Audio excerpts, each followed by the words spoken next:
Here. Stop. Oh, Stop. Hey, welcome back, everyone. I hope you found the first panel as enriching and thought-provoking as I did. The speakers' remarks were not only quite interesting, but also very much nuanced. And I believe for such nuanced conversations, you need this intergenerational approach to dialogue, which itself requires the right culture, not to only preserve it, but also cultivate it. And having worked with the organizers at MEM in the past 2 years or so, I can say for sure that they've been doing a fantastic job of promoting that culture. And on that note, I'd like to introduce the next panel, which also speaks to what I just discussed now. So the second panel is titled How Culture Fosters Dialogue and Drives Innovative Diplomatic Approaches. And now I'll have Diana to introduce the speakers. Thank you so much. I'm delighted to welcome on stage our first panelist, Dr. Michael Köhler, who's got the most amazing title, Grand Bargain Ambassador. I actually looked it up, and it's to improve humanitarian aid system. Herzlich willkommen, welcome. And our second speaker is a young changemaker. Please join me in welcoming Sena Taha. E con grande piacere invito Fernando Gentilini, mi scusi, His Excellency, Diplomat and Writer, Fernando Gentilini. Warm welcome. Please. And our fourth speaker is a writer and journalist, Widad Tamimi. Please join us on stage. Last but not least, the actual maker and shaker of this MEM Summit and Seminar, Dr. Federica Frediani, Project Leader. Thank you. And she will moderate this panel, and it will be followed by Q&A. Can I just ask whoever will pose a question, please stay at the microphone also during the answer. Thank you so much. So good morning again, everyone. I have to say that it's the first time that I moderate a panel at the MEM Summit, and it's kind of, a novelty for me because it's not usual. So again, it's maybe the last things that I haven't done yet at the MEM Summit.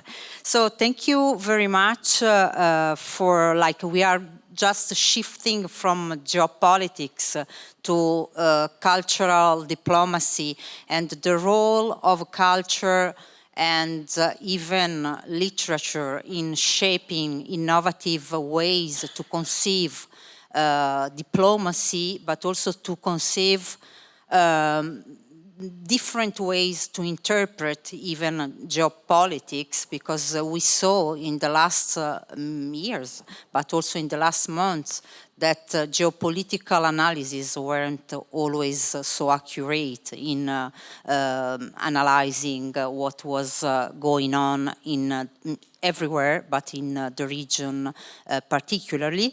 So I think that we are going to see during this panel all the connections between culture and geopolitics as well, and also the potential and also the controversial aspects of cultural diplomacy. So we have on the panel big experts of diplomacy like Michael and Ferdinando, but we have also two writers, because Fernando is also a writer and Widad is a journalist and a writer. And then we have Sena, who was with us in Cyprus, and she worked together with the other MEM alumni in shaping the document for insights for dialogue. And basically we worked a lot around words and the role of culture as well. So I would like to ask the first question about the role of culture in fostering dialogue and shaping innovative ways to conceive diplomacy. Thank you, Michael. The floor is yours. Thank you very much, Fede, and thanks as well for having put, I think, years of life expectancy in bringing together the MEM Summit. May prolong your life rather than be a stressful experience. And thanks for us to be able to discuss culture here in this context. Now, let me answer in 2 or 3 goes. I try to be telegraphic, but still. First, is culture an element of politics? Obviously. We all, I think, know so many cases of, for example, a state culture. A state establishes a lead culture that has the function of creating cohesion in the society and actually affiliation to power. And this is not a new phenomenon. For example, why did Akhenaton in old Egypt impose monotheism? You know, this was a power statement through culture. And you have it all over the place. There are numerous countries, and I don't want to offend any country here, so I don't single out a single country, but there are many countries where you have a state-fostered culture. You hear this music and not that music, for example, right? So, clear. Is it also an element in international relations? I would say yes. I'll give you just 2 or 3 examples. Close to Switzerland, close to the borders here, you have at least 2 countries that I think use culture in a very pronounced way to foster their international image. Certainly Italy. I think Italy is really a world power in culture, architecture, music, food, and so forth, which helps Italy to play, excuse me, Fernando, I think beyond its weight internationally because of thousands of years of culture. And Egypt would be another example. But also Austria. Austria is a country that today is small. It's the rest of a big empire. But it's a small country that becomes big through its culture, particularly music, but then also a little bit architecture and so forth, you know? So 2 countries that sell their international image through culture very successfully, actually. This has political gains, but also economic gains. Another example, for example, think of the reforms in Turkey in the 1920s. What did Atatürk do? He did not only change the political orientation, he did not only abolish the Sultanate monarchy and replace it by a presidential democracy, he changed culture, including the writing of the Turkish language, for example, the music, the way of dressing, the dress code for civil servants, for example. Culture is a statement in international politics. And even in the case of the European Union has 27 member states, so it's difficult to speak about a European culture that would be in common of everybody. But the very fact that, you know, Ian Manners, 20 years ago, when he developed the theory of the EU normative power, said, well, the fact that the EU defines itself through a number of moral, ethical, and political rules, for example, makes it display a certain cultural image. For example, the fact that the EU worldwide fights for the abolishment of death penalty. Also that is a cultural statement, actually. So, no doubt, culture plays a very important role in international relations. Now, next question, does it play a role in diplomacy? And that's actually the topic of our panel. When Federica asked me this question in preparation, actually, I started to doubt a lot. And actually, I started to doubt whether I should sit on the panel, whether I have anything meaningful to say. Now, I leave it to you whether my words are meaningful or not. Why? Because actually, the word culture is one of these very tricky words of international relations. We all love culture. But do we really know what culture is? I think if we did a kind of a survey here, we may have about 150 persons in the room here, probably would have about 150 definitions of culture. In some languages, culture even is different from civilization. In my language, German, culture and civilization are the same thing. So what are we talking about? The notion of culture is very amorphous. It's broad. It's very difficult to focus. So can it be useful in diplomacy? Second thought, culture sounds nice. Everybody loves culture. nobody would admit, I don't care about culture, because then you're not a very civilized person. Yeah? We all love culture. But do we also appreciate that culture can be very divisive? Your culture is not my culture. If you impose your culture, your values, the things that you find nice on me, I may feel offended. So it can be a source of conflict, actually, and often is. And even in the most banal things, think, for example, of material culture. For example, cooking. It's part of culture, right? Now, I had, when I was a young student, my then girlfriend and I, we often invited friends for dinner or for lunch. And we prepared, of course, the best dishes that we had. And I still remember a situation where we invited 2 Iranians and they got northern German food. They were extremely polite, but you could see in their faces how disgusting they found it, We wanted to make them a pleasure, and it was not a pleasure at all. And now think of you, if you are invited to Scotland and they offer you haggis, or you're invited to Peru and they offer you a pachamanca, for example, are you really sure that this creates common ground between you? So culture is difficult. Now, of course, this is about joking, but there is a reality behind it. But the question is it therefore unimportant? Is it unhelpful? And I don't think so at all. We come back in a little bit to the topic of yesterday when we had the ambassadors discussing here. And we had this interesting discussion about whether negotiation and mediation is the same thing or not. I personally don't believe they are the same thing, although in mediation you use negotiation tactics, obviously. But, in a negotiation, and it would be very interesting to hear my colleagues about that, I think 2 things are essential. First, that there is clarity about the interests of the parties and the objective of the negotiation, so interests, and that everybody probably agrees upon very, very quickly. But the other element, and it came through yesterday in the discussion as well, is you need to have trust. If you don't trust your partner, it is very difficult to come to a successful end of the negotiation. Now, what makes trust? Trust means you need to have a basic understanding of the person on the other side of the table. Understand, because transparency and understanding can build confidence. If I know how you tick, what your references are, you can be a very tough person. But as soon as I have the feeling I somehow understand you, you may become predictable. I have the basis of dealing with you. So you build trust through displaying openness, perhaps human warmth. You can disagree on the positions, but you could simply still be a good and nice guy to talk to, for example. Transparency is very important, reliability, and there we come to actually lots of cultural notions. That is one of the reasons why in my more diplomatic career, because now I'm a happy retiree with some honorary jobs like Grand Bargain Ambassador, but when I was still in active service, mainly for the European Union, I was always fed up when before a negotiation I got the briefing file from my department. And I think many diplomats and many people in international negotiations must have had the similar experience. In the briefing file you get about 5 kilos of paper on all the subject matters that you should negotiate, the positions, the backdrops, the fallback positions, everything.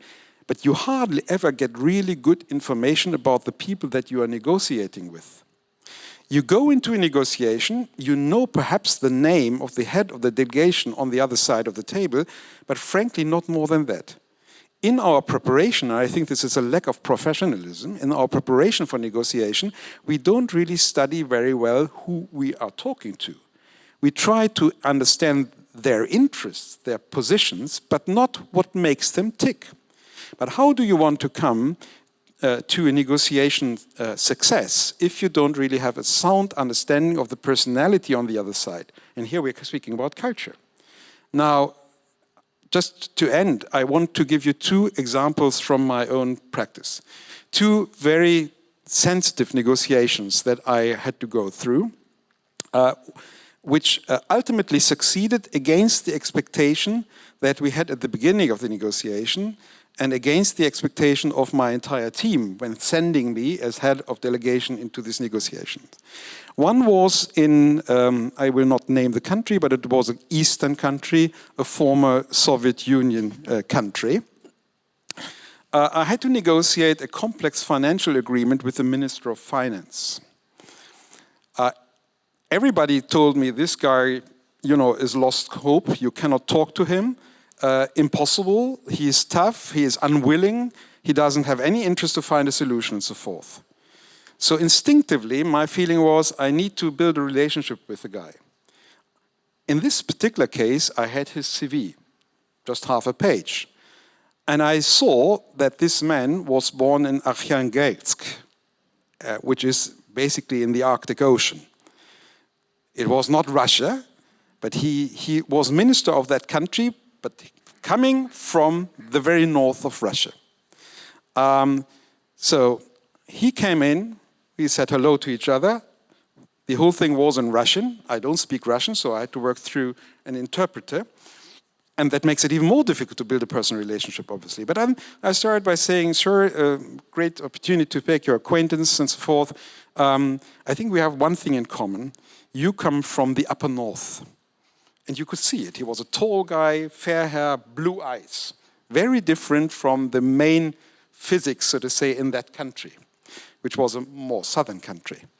And I said, you come from the upper north. And I'm also from my own country. I'm from the upper north. So, you know, and sorry for being a bit racist, you know, I know these people from the north. These people in the north are clear persons. They are no-nonsense persons. They are tough, but they are honest. And that's how I see you. I will never forget how his face started to change when I said that. He was radiating. He felt somehow, oh, this is a guy who understands me. And from that moment on, the entire negotiation was smooth. Because of course we had different positions. Of course it was a tough game. But ultimately, there was a relationship between us based on the very stupid thing that I did in the beginning, that I gave him the feeling that I have a basic understanding for his culture. Another example, and I end with that, in 2018, I had extremely tough negotiations in a southern Mediterranean country. They were so tough that after the successful end of these negotiations, I slept for 24 hours. I was totally exhausted. I was sent in this negotiation, once again, I don't want to name the country. I was accompanied by a number of European member states. I remember we had a reception in the European delegation in that very country the evening before. There was a very dark mood. Everybody said, this is going to be really difficult. And one of the reasons is that the top guy on the side of the hosting country had a reputation for being extremely difficult, somebody unwilling to compromise, and nobody saw how it could have been possible, or it would be possible, to find common ground. Now, my feeling was I somehow need to make best friends with the person. So I totally changed the battle order of the negotiation next day.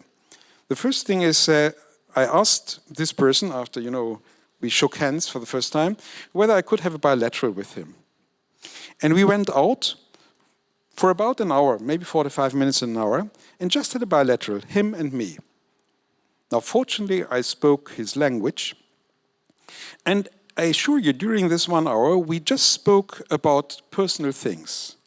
Things that we like, our youth, where we were educated, why he had entered politics while having studied aviation engineering, for example, and my background, and my daughter, and so forth. After 45 minutes, we were friends. We left the room. In front of the room were both delegations, basically very much under power. They had the feeling, what are these two guys talking about? We went out smiling, both of us, and I told the people, well, we have already settled everything. And this was the case. Although we had not even touched the hard facts of our negotiation. We had just spoken about personal, cultural things. Things that we had lived in common, food that we like, you know, his wonderful country and so forth. But we had created a basis. My feeling was really that after creating this basis, all the rest of it was just a matter of finding good compromises. But the willingness was there, and that's exactly what happened.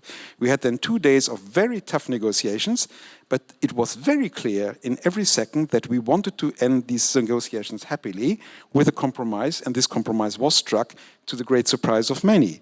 Now, is this about culture? I would say yes, because this was about using cultural references like the country, the culture, the language, the families, and so forth, in order to find common ground, in order to create a basis of trust, to bridge, or let's say to mobilize the reserve of political goodwill that each of us would have in order to make the compromises necessary to find common ground. Now, this can happen if the interests are not totally antagonistic. That's what I see right now between, for example, Israel and the Palestinians at this moment in time. So there needs to be the right time for this. But when the time starts to be ripe, I think culture can, in fact, create common ground and create confidence where initially you think it is missing. And therefore, for me, it's a very important element of diplomacy. Thank you very much. Thank you, Michael, because I think that you brought a lot of important elements for our panel, and also I saw some of the words that were discussing in Cyprus in the workshop, like trust, culture, but also a kind of human-centered diplomacy or human-centered exchange, where we put the individual first, as you mentioned before, telling us about your experience as a negotiator and talking with the people, starting from your common interest, your cultural elements that were like being from the north part of Europe and so on. So I would like to ask Sena if she can tell us a little bit more about this process and some thoughts about what we did also in Cyprus. Sure, thank you so much. I'm so glad to be here discussing a topic that is very inspirational for me. And I would actually like to start with a comment about the meaning of culture.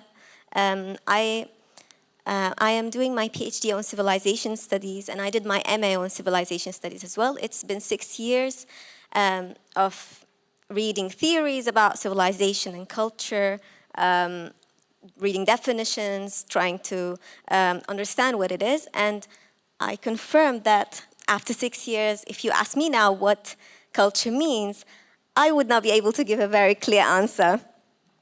But I do believe that this has to do with the fact that we take it theoretically and we do not really look at how it is applied in the actual world. And I also agree that in application, you might have culture uniting people and at the same time dividing people.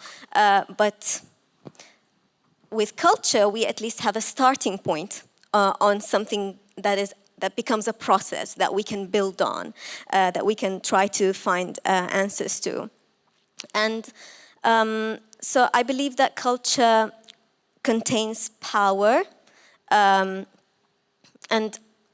when we talk about culture, yes, languages, traditions, food, music, storytelling, they all have power in making dialogue and building bridges.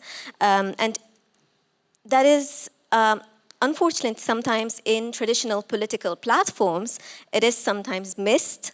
And the conversations take such a high formal level that makes us lose our shared sense of humanity.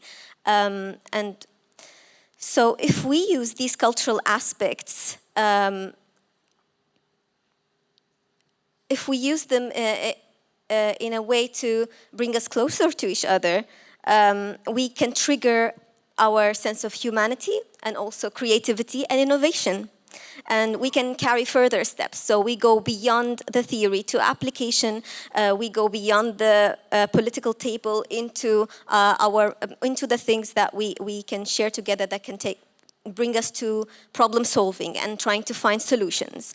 And thinking of Switzerland, for example, a lot of cultural integration programs happen within the community, where you have people from different cultures, like refugees and migrants, coming because of war, seeking asylum.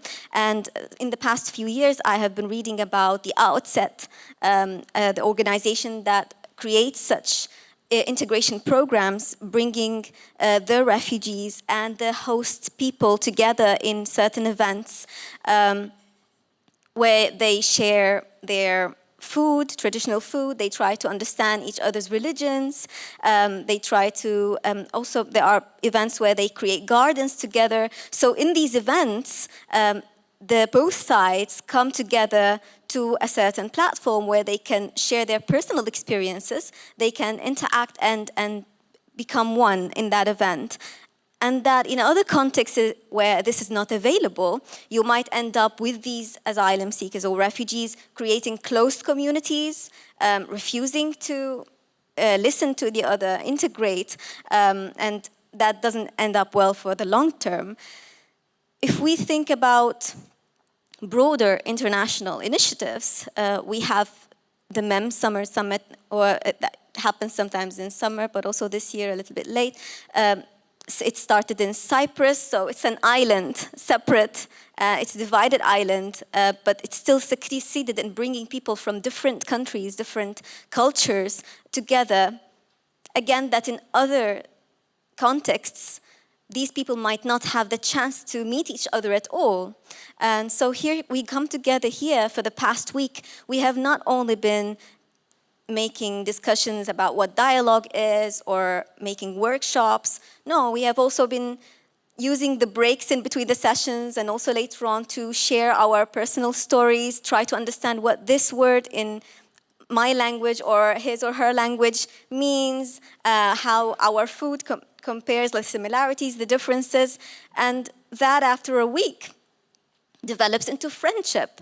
And despite the difficult times that we are living in right now, just the very fact that we could achieve this summit, that we could all come from different parts of the world, and I wouldn't want to go into the process of how difficult it is for a person like me to get a visa to come here, but then it happened and I am here, and after a week I can come back home with a sense of hope that it is possible to come together, share our experiences as human beings, share the very small details of our daily lives in order to carry it further into our studies or work and make a better future, hopefully. Thank you very much, Sena. Thank you.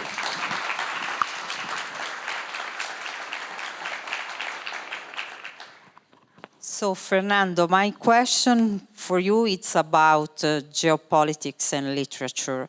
I read your book, Demons, that right after the last year MEM, and I would like to know a little bit more about your main thesis in the book, because there is a lot about the fact that decisions are often made contrary to common belief, not on rational basis. So can you tell us a little bit more? Yes, and thanks a lot, Federica, for this invitation, and also thanks a lot for having me in this panel.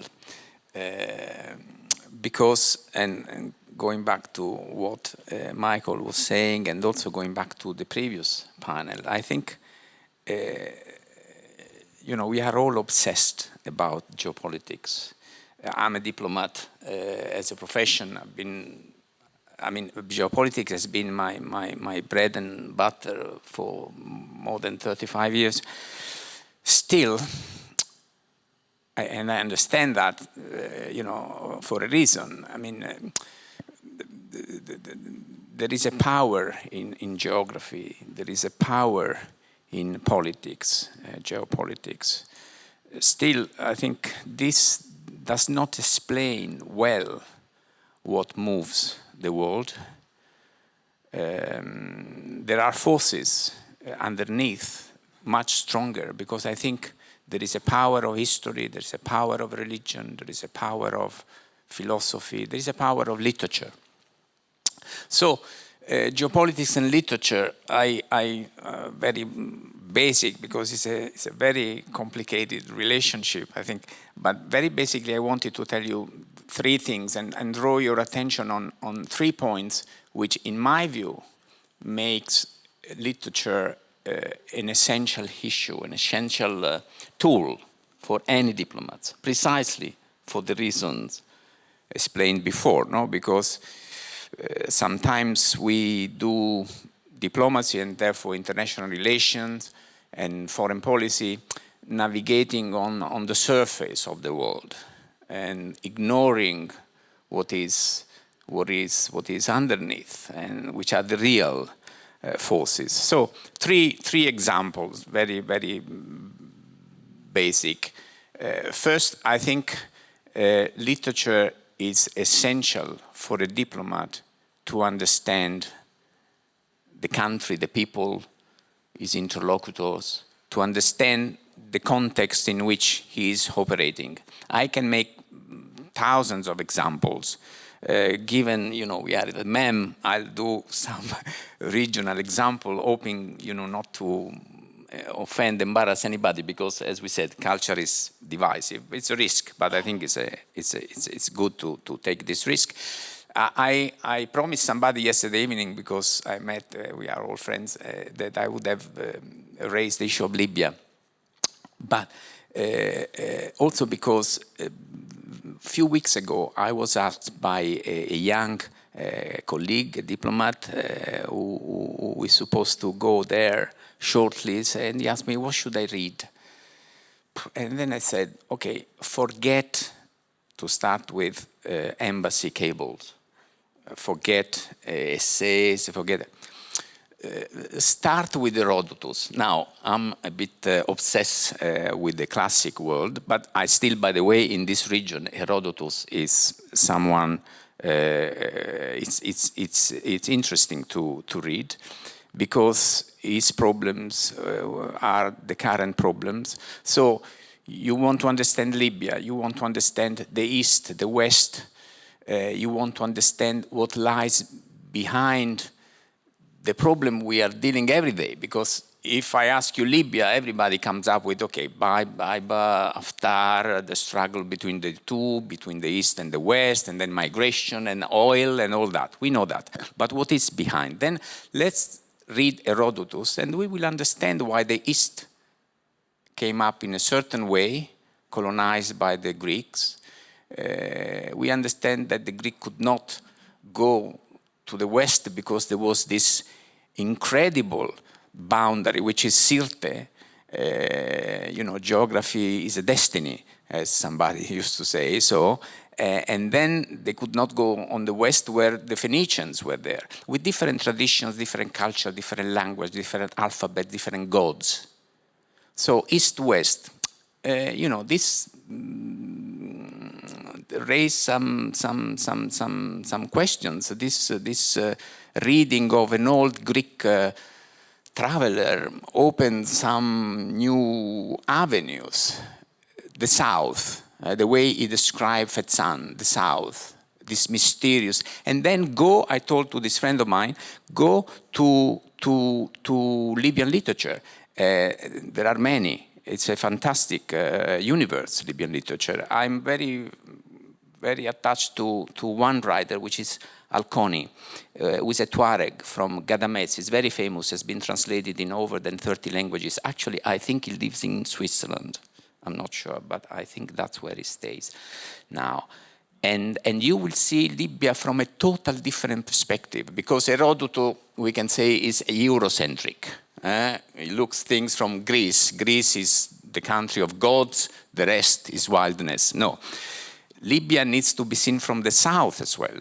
And Alconi talks about the desert, he talks about these people, the Tuareg, he talks about the Sahara. This is a complete ignore dimension of Libya, but I think it's going to be an important one in the future.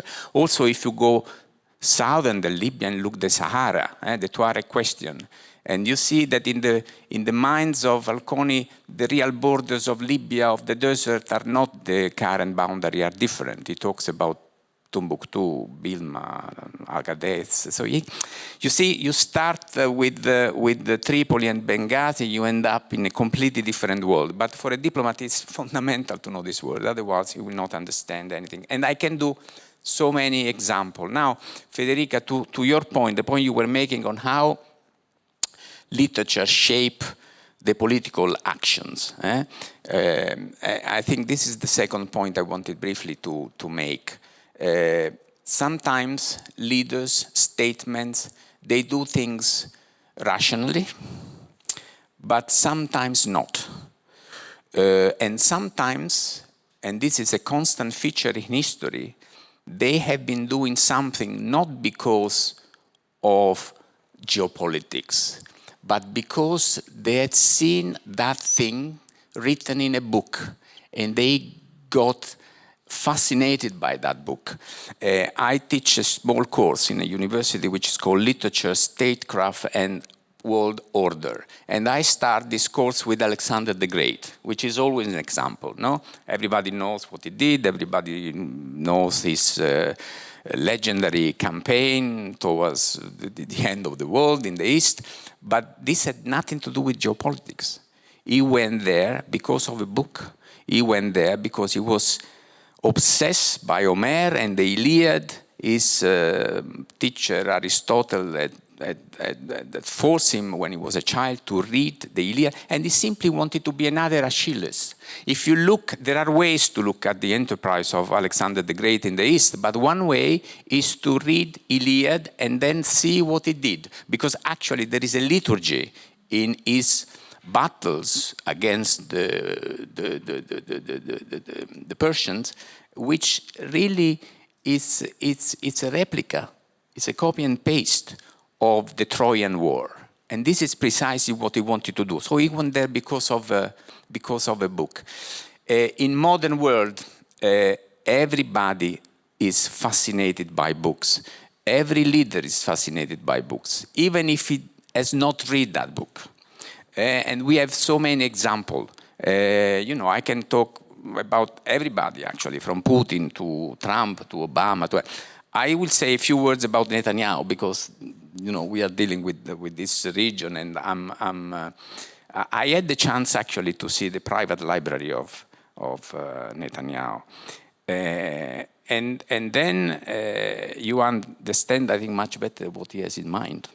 If you see his cultural references, the books he reads. Actually, he wrote also an autobiography, which I think is a quite good book 2 years ago, where he says he read Machiavelli, Winston Churchill, I don't know that, but certainly in his library there is a lot about the adventurous life of many Zionists, from Einstein to Herzl, but there is especially a lot about Jabotinsky. And I think those who know a bit of history in Israel, they understand what it means. More Jabotinsky than Ben-Gurion, certainly, which means more revisionist Zionism than Zionism, which explains what we see, explains why he cannot be a man of peace, he cannot be the man of the two states, because that's not where he comes from. See what his father wrote. Think that his father was actually a close assistant of Jabotinsky.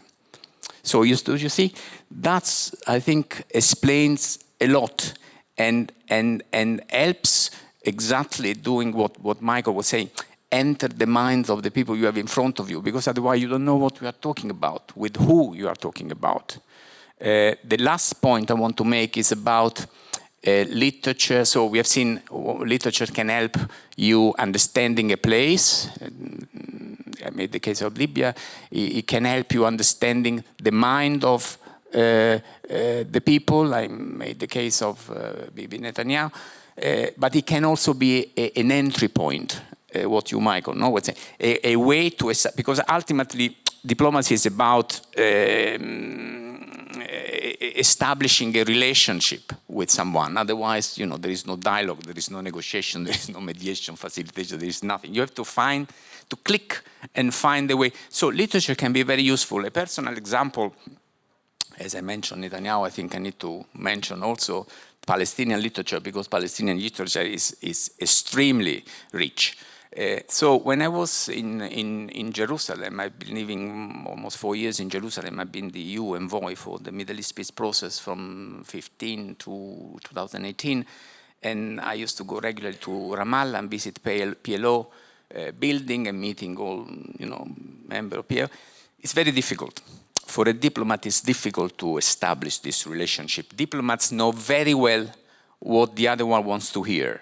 And they tend simply, you know, to say the exact things the other ones want to hear. They think this is the way to establish a relation, which I think is not. And I had difficult talks with everybody in Israel and Palestine, in Tel Aviv, in Jerusalem, in Ramallah. Very difficult to click and to go a bit in depth, to go down this geopolitical surface and to the real. But then I was with someone in his office one day in Ramallah, and I saw, it was the third or the fourth time I went there, and I really couldn't, I was not happy with this discussion because he was superficial. Then I saw a picture and I said, this is Mahmoud Darwish. And I saw a different light immediately in the face of, and he said, do you know him? And I said, of course I know him. And then he said, what do you know about him? Because you see, it's a, well, and then we started to discuss. I said, you know, I read everything I found translated into English or Italian from him. I mean, I love his poetry, but I'm not sure I understand poetry, and this is a personal issue. But I love his prose. I like the way, I said, look, you know what I think? I think it explains, Darwish, the Palestinian position on the two states, on the Palestinian issue, on the Palestinian question, much better than you do. Much better than officials do, much better than Arafat, much better than Abbas, much better than anybody. It's clear. It's as clear as in Edward's side. And they said, you know Edward? Yes, I know. What do you read about? I said, did you know Orientalism? I said, of course I know Orientalism. But I like more his biography, Out of Place, because this explains precisely what it means to be a Palestinian, to be an out of place person. So, you see, that's what literature do, and that's how literature can help, I think. One last remark, because I always tell to the people I talk with, students, young diplomats, and maybe this is also good advice for the change makers here, novels much more than anything else, poetry much more than anything else, because this is about existence and reality. So I think an essay describes a reality, but a novel, a poem, describes existence. And we know that existence contains much more options than reality. And this is what someone, a human being, should be interested in, because I'm not interested in what has happened. So I don't need to read an essay which tells me what has happened. I'm more interested in knowing what could have happened and has not happened. Or I'm more interested in knowing what might happen in future. Therefore, a novel gives me another way of reading the reality, contains more options, more possibilities. Also, I'm not interested in knowing what men and women do. I'm more interested in knowing what they are capable of doing. And this is exactly what a novelist do, what a poet do, much more than an essayist. Precisely, going back to what we were saying before, I need to know who I have in front of me. I need to know the person I'm negotiating with what is capable of doing. Therefore, I need to think through the dynamic, I need to think with the mind of a writer more than anything else. Okay. So thank you very much, Fernando. I think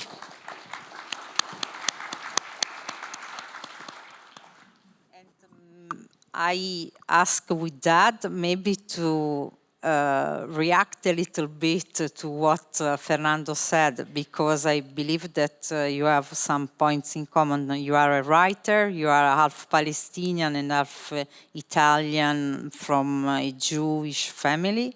So I think that you can also tell us a little bit more about literature and the role of being a writer, what means for you, and again, the role of literature and what literature can do for geopolitics or for understanding better the complexity of the world. Yeah. Thank you for inviting me. I must say that the most interesting part was especially to listen to the questions yesterday of the new and young change makers. Very inspiring.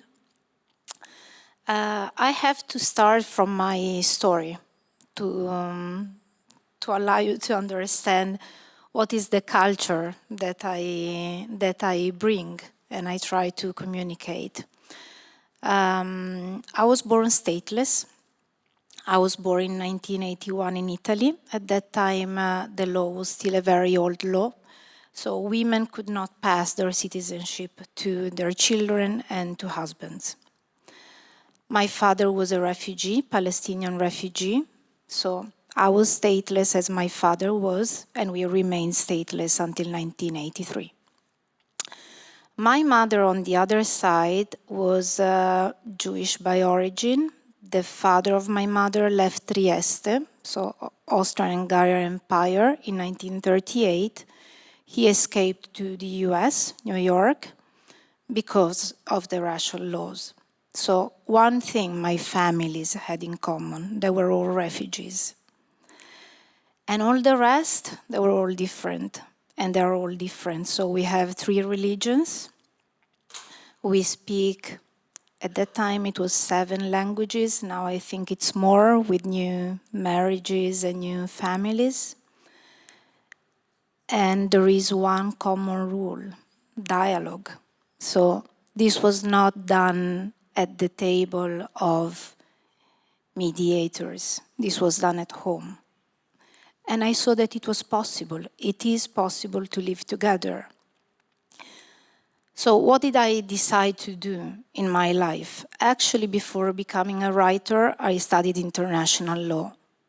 Because apart from empathy, that is actually a common ground in humanity. We can find it without studying anything.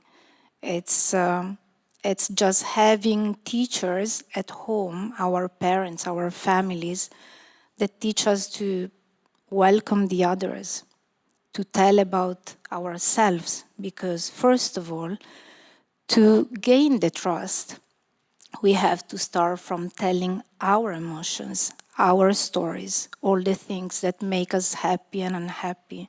And we are all the same in this. It doesn't matter if we are Israeli, Palestinians, if we have different religions. The wars start on the other grounds, when we fight about the piece of land. So dialogue was the first thing. And then the second thing, I thought, okay, if dialogue is possible, what do I have to do? Study international law. Because it doesn't matter how much we can mediate, and we saw, not just now for Gaza, but all these peace processes there in the region. All of them failed. Why? Because the problem is the ground was not considering international law as the first rule.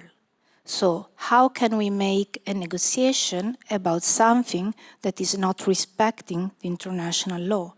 How can we agree about something that is unfair? So the very first thing and the very first ground is international law. And we are destroying it. With this war, we are certainly destroying it. So we are not taking care of the institutions that we built at the end of the Second World War, courts, resolutions. We are showing to our world and the young people that actually everything and every action is possible because there are no consequences. And when I'm talking about international law, it has the same value on one side and the other side. So after the 7th October, why didn't we go immediately to the courts?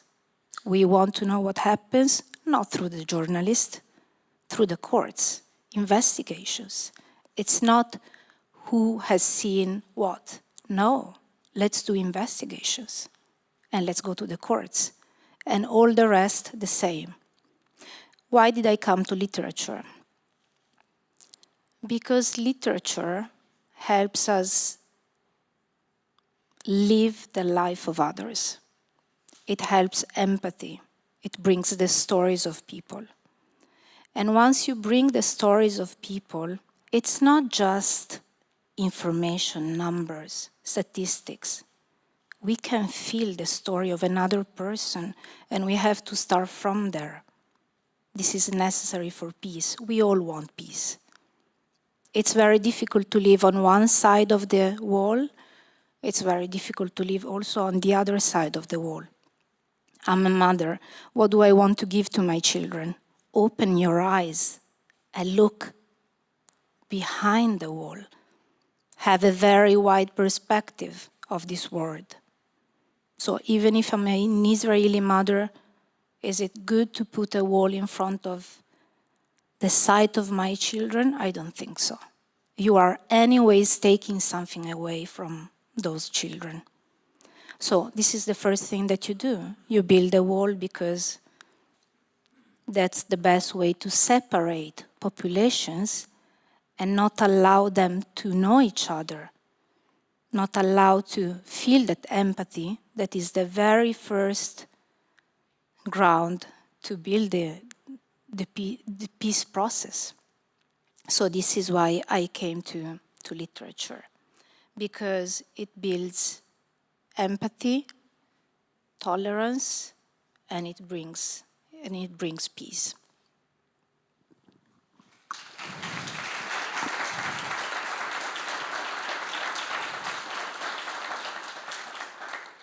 Thank you very much. We have time just for one question. You can go there, over there, on the micro, behind you.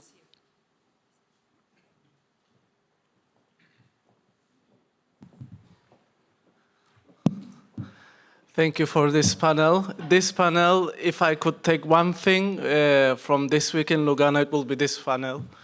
So thanks a lot. I try to narrow down all of my questions into one thing. And with the rise of far-right movements, how can we effectively challenge and counter culture-framed, culturally alien, narrative in regional politics and foreign policy? And furthermore, what innovative strategies can cultural diplomacy can employ to foster greater inclusivity and mutual understanding across homogeneous societies? Thank you. Who wants to reply? Michael, maybe?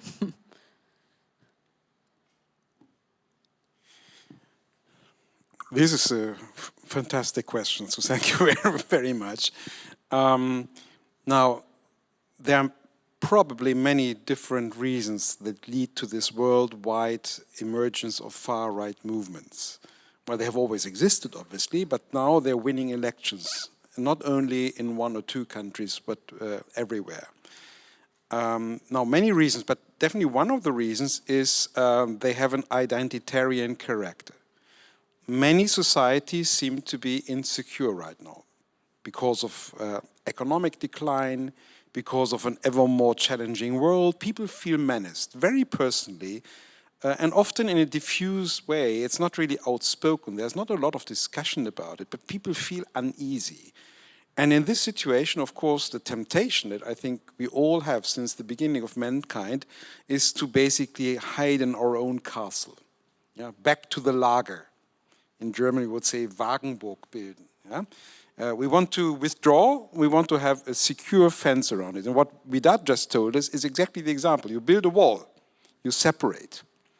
And you build this wall in many ways. In some countries, you have a concrete wall. Actually, in my own country, we had a concrete wall. It didn't hold over time. We do as well. I'm from Cyprus, and we have the same thing. You have the same thing. But you have also other walls. For example, one very dangerous wall right now is that we don't, when I was young, we had mainstream media. And regardless of what your political position was, you followed the one or two channels on TV. There were 2 or 3 newspapers that people would read. And there was no such notion as fake news or alternative truth or something like that. Today, you belong to a community and you follow just the media of that community. If you are on TikTok, for example, you don't follow X, for example, or Twitter. And even if you do that, you remain in certain communities. So there's constant self-referential confirmation of the positions. So again, a withdrawal to an identitarian unity. And I think this is exactly what needs to be broken. We need to find, and therefore, for example, I join Fernando, we need to find understanding not only for other views and other positions, which maybe we don't agree with, but at least I should first know that there are, and secondly, accept over time that they have their own legitimacy. Even if I believe that maybe my worldview is the right one, but I should at least respect, for example, Sana for her worldview, even if it is perhaps not mine. And the dangerous thing is, or the difficult thing is, how can we foster this kind of culture? This kind of culture where we would basically create, or how should I say, accept the legitimacy of other worldviews, if the general tendency is to basically shield myself off these other views. This is very difficult because, once again, we don't have these lead media any longer, the lead opinions and so forth. We don't have the encounters. For example, after the Oslo Agreement in 1993, the European Union for about 20 years financed people-to-people contacts where Palestinian, Israeli, Jordanian civil society came together. This is hardly possible any longer because governments made it impossible to physically meet. The MEM is one of the very few occasions where you can still meet, basically. So if you don't meet, and if, for example, Palestinians don't study Hebrew and Israelis don't study Arabic any longer, if today, 30 years ago, 25 years ago, you could travel from Gaza to Tel Aviv, and go back on the same day without problems, all this has been made impossible. So how can we create encounters and possibilities to meet the other one, to see that the other one is not a wolf, but somebody you can understand? And it's not easy to find that, but I think one of the things is really to look at the education systems. One of the things is to foster a dialogue culture. One of the things is school book reform, for example. You have to start with the very basics. The problem is, for that you need political will and you need to have a lot of time. So I cannot offer you any kind of fast solution. But if we take inspiration from Widad and we say, many of us, I, for example, am also a father of 3, we have to, at least in our families, to foster that culture and to show that it is possible and that it's no good to think you have absolute truth. Then at least we start a little bit to go in the right direction. Thank you very much. I think that we have to close the panel because we run out of time. But you, Gregorio, you can ask the question to the speakers privately after the closure of the panel. Thank you once again. It was a wonderful dialogue.